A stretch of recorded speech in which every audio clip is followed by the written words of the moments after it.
Mega prince Varun Tej నటించిన movie matka Karun Kumar దర్శకత్వంలో తెరకెక్కింది. Wyra entertainments, SRT ఎంటర్టైన్మెంట్స్లు నిర్మించిన ఈ మూవీలో మీనాక్షి చౌదరి కథానాయిక, నవీన్ చంద్ర, నోరా ఫరేహి, సలోనీలు కీలక పాత్రల్లో నటించారు. 1960 బ్యాక్డ్రాప్తో పీరియాడిక్ యాక్షన్ డ్రామాగా గ్యాంబ్లింగ్ కథాంశంతో తెరకెక్కిన ఈ మూవీ ప్రపంచవ్యాప్తంగా నవంబర్ 14న ప్రేక్షకుల ముందుకు వచ్చింది. వరుస ఫ్లాప్స్తో సతమతమవుతున్న మెగా హీరో వరుణ్ తేజ్ మట్కా సినిమాతో హిట్ కొట్టాడా లేదా? రివ్యూస్ ఎలా ఉన్నాయో తెలుసుకుందాం. మెగా ఫ్యామిలీలో కొత్త కాన్సెప్ట్ సినిమాలతో ఆడియన్స్లో మంచి పాపులారిటీ తెచ్చుకున్న hero mega prince Varun Tej.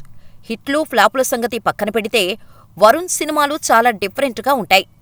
Result సంగతి ఎలా ఉన్నా ఆడియన్స్కి మాత్రం వరుణ్ తేజ్ సినిమాలో సరికొత్త ఎక్స్పీరియన్స్ మాత్రం ఇస్తుంటాయి. మట్కా మూవీ 1958 నుంచి 1982 మధ్య సాగే ఓ గ్యాంగ్స్టర్ కథ. బర్మా నుంచి బతుకు తెరువు కోసం విశాఖపట్నానికి వచ్చిన ఓ సాధారణ కూలీ వాసు మట్కా గ్యాంబ్లింగ్లో చేయి తిరగటంతో గ్యాంగ్స్టర్గా ఎదుగుతాడు. వాసు మట్కా వాసుగా ఎలా మారాడు? ఈ ప్రయాణంలో తనకు ఎదురైన అడ్డంకులను ఎలా ఎదుర్కొన్నాడు? సుజాత ఎవరు?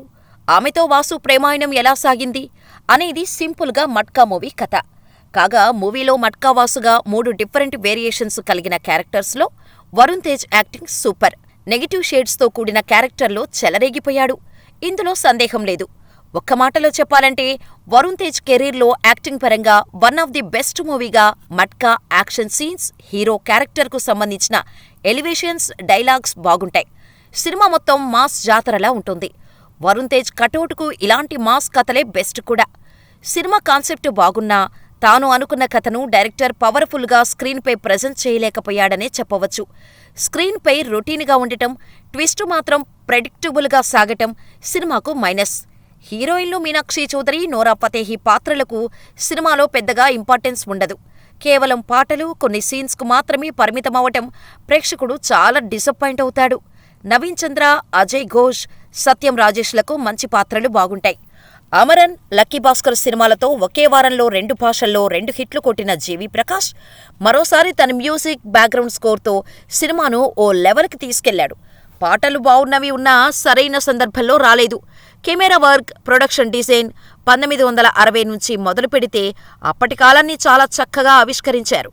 ఖర్చుకు అస్సలు ఆలోచించలేదు. ఎడిటింగ్, సినిమాటోగ్రఫీ అన్నీ టాప్ క్లాస్గా ఉన్నాయి. మట్కా ప్రీ రిలీజ్ ఈవెంట్లో వరుణ్ తేజ్ ఎంత ఎదిగినా ఎక్కడి నుంచి వచ్చామనేది మరిచిపోవద్దు అంటూ చేసిన వ్యాఖ్యల వల్ల అల్లు అర్జున్ ఫ్యాన్స్ కోపంగా ఉన్నారు.